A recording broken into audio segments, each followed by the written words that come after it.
my name is Galyn. I'm an alcoholic. Hey, Galyn. Very impromptu, but that's what this is about. My sober date is December 12th, 2023. I am 17 years old, and I'll share to the best of my ability, my experience, strength, and hope. I had my first drink at 5. It was an accident. I used consciously for the first time at 13, and by the time I was 14, I was a daily maintenance drinker and user. Alcohol did for me what I couldn't do by myself or alone. Before it was alcohol, it was food and exercise and anything I could really find to make myself feel what I was going to find out was chemically altered. So when I discovered this funny little liquid that would make my tummy warm and make me not care about the day to come, I felt great. I felt like I had found what I would spend the rest of my life kind of chasing, and that's what the next couple years ensued. I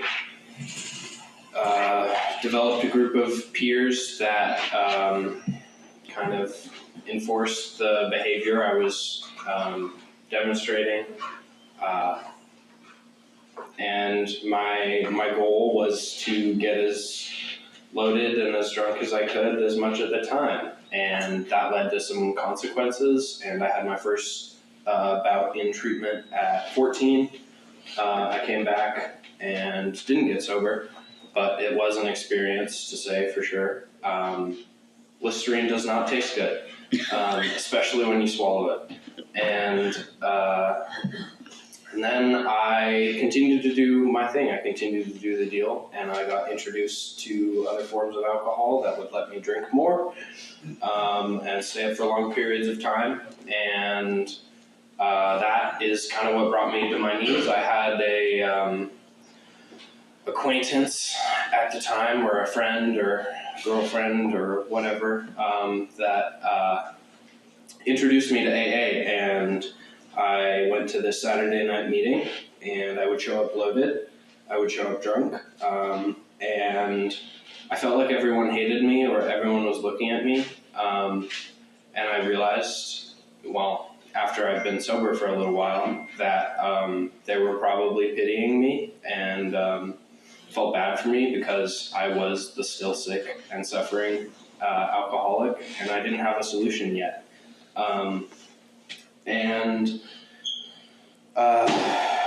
My kind of moment of powerlessness that led to me, earnestly trying to get sober, took place at a Mexican restaurant in California, where I had gotten honest to my parents about what I had been drinking and using, and I just started crying. All the emotions that I had been stuffing down and suppressing for the last couple of years came out, and I realized that the lifestyle I was living wasn't going to lead me anywhere, and that my dreams had been kind of squashed, and I was living to get drunk and to get high and not much else, and that meant that I had compromised a lot of my morals and a lot of my values, and I wasn't the person I wanted to be anymore. And so I decided to surrender for a moment and went from one treatment facility in California to another in Minnesota. And I had some experience in AA. I had read the steps and how it works before, but I didn't really know what working a program looked like, because the person who had introduced me to AA, we were still using together. And then this person got sober, and it was okay, maybe I could do this. So I came back and I jumped into AA. I found a sponsor. Before I had left treatment, I did 90 meetings in 90 days. I got a home group, and I attended that home group every week. I got a service position. I was butt ranger for a while. And that did me some good. It was very hard, going through withdrawal and pause and all the things the semi-educated clinicians tell you. And I really wanted to drink, but I knew that if I was going to use or if I was going to drink, I was going to lose what little I had. And, you know, what I had at that time was not a ton, but it was enough to, like, keep me coming back. And I had a lot of support. I was driven to meetings by numerous people. Was taken care of. People bought me food and cigarettes and, you know, whatever. And so I kind of found my chair in AA, and it's been a very unique experience. It's not been like anything I've experienced. You know, coming off of what I was coming off of and sitting in a room with a bunch of people who are like older than me and who have been to the penitentiary and like have lost partners and houses and jobs. I was a little confused as to why I was here. And it took some time, but after a while I realized that these people were sharing the same emotions and same things that I felt on a daily basis while I was using. And so I began to be able to identify with the people in the rooms. And that led to like kind of a first spiritual awakening or spiritual experience or some kind of God something, where I felt like I belonged somewhere. And that was the kind of the first time I had felt that. I was able to laugh. I was able to get my laugh back.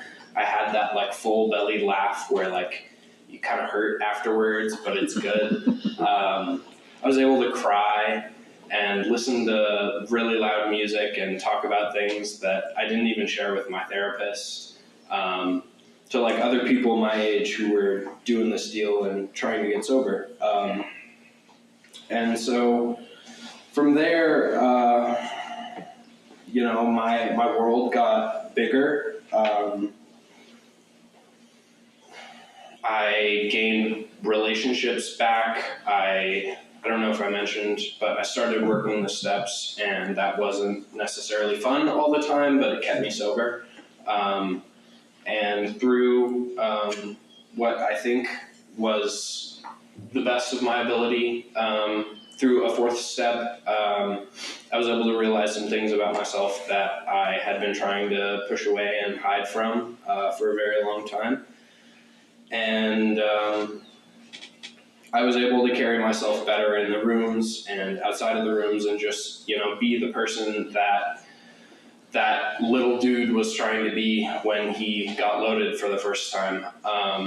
And now I can do that sober. And that felt really good. That felt amazing. And so, you know, past the first like 3 months, I started to feel kind of good. And I was really wary of that because, you know, I've heard stories in the rooms about people feeling really good and then having this great pink cloud and then going out because of it, because their life is so manageable and so great. But early sobriety and sobriety today has not been easy for me.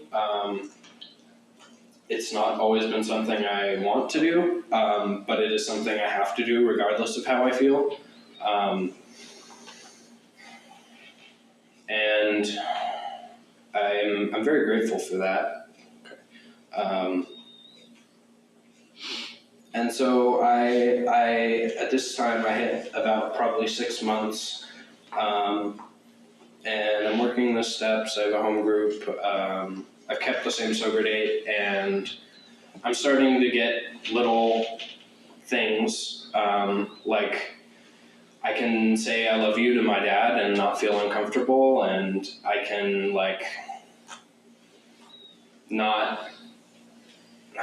I can do normal human teenager things that before were like incomprehensible for me. And that felt really good. It felt like I had achieved something. And so I kept going, and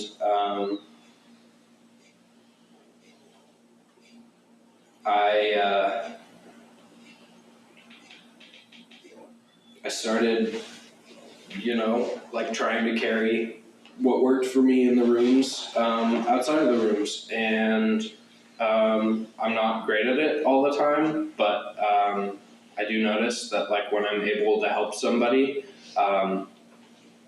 I'm not only not thinking about myself, but I'm actually thinking about somebody else. And prior to getting sober, I was only thinking about you if you had something I wanted. And that felt good. And so as I stayed sober, just things started happening. I began to pray, and I began to meditate here and there. And I was really uncomfortable with it at first. I was like, why am I doing this? I'm 16, 17, this doesn't make sense. Why am I sitting in these rooms, these grumpy old people, and drinking their coffee and smoking their cigarettes? And, I realized that I had these thoughts, and it was going to be really easy to think my way out of the rooms. And so I decided to surrender my thoughts and my actions to something greater than myself. And at the time, that was the group of Alcoholics Anonymous. And so what I thought was a good idea, I would talk to another alcoholic about, and usually after saying those words out loud and kind of hearing how stupid I sounded, I realized that good idea was just kind of a step towards the next drink. And so having a sponsor and having a home group has been a very good crutch, just AA in general, in terms of my thinking, and it's allowed me to not only pause but also reevaluate my decisions and take action that better suits the person I want to be and the goals I want to achieve. So to bring it kind of present to now,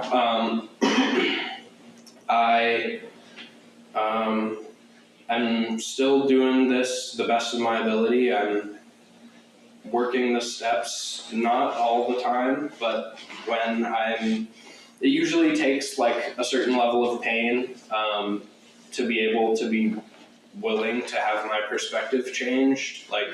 I'm the kind of person that needs some kind of suffering and some kind of struggle before I'm willing to give up my old ideas. And there are moments now where I can realize, at the beginning of that pain or before it happens, I get this kind of gut feeling that that I should talk to somebody, or maybe I should talk to my higher power, or maybe I should do something that I wouldn't normally do.